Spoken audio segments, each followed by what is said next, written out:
But we're at almost an hour 50, and we've got 7 questions. So Ken, why don't you fire away with the questions? Okay. Biochar is a great filter.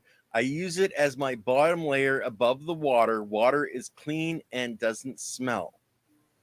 So it's more of a statement than a question. It's just don't go overboard with your biochar. Well, Jeff, let me ask you this.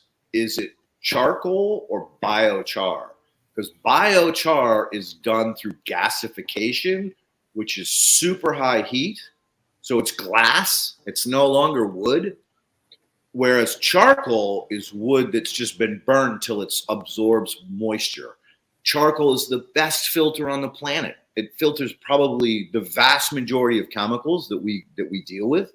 It does great for fish. Fish are very water sensitive. That's their environment.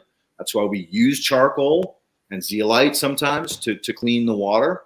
So if it's charcoal, that's the reason why your water's so clear.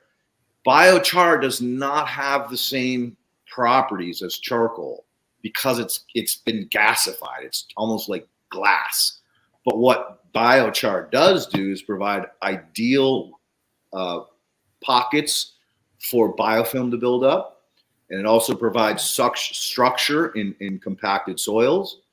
But the negative attribute is you apply it once, no more than 15% by volume of that in your soil, or you're fucking going to shut down the biological relationship with your plants and it, because it's fucking candy. And the bacteria love to eat fucking candy. And they're not going to go work for your plant for peanuts when it would rather have chocolate. Is that the same reason you don't put fresh wood chips in your soil? Actually, the opposite. The fresh wood chips, the thermophytes are going to want, all right, all bacteria need some kind of energy source. It can be hydrogen, it can be oxygen, it can be, what is the other one? Nitrogen.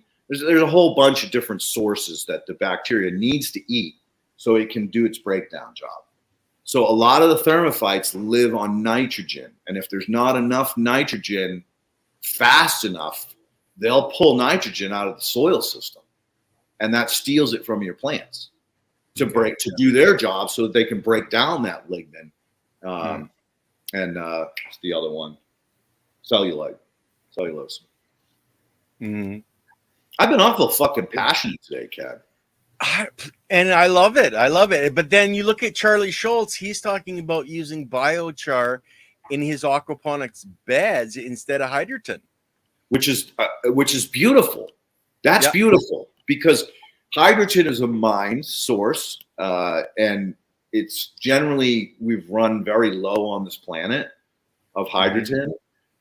So I love the fact that he's doing that, and plus he's in living water, so the bacteria is abundant. It's just always going to be more. So once the biochar gets inoculated, so what? The rest of the biology is still flowing to the plant.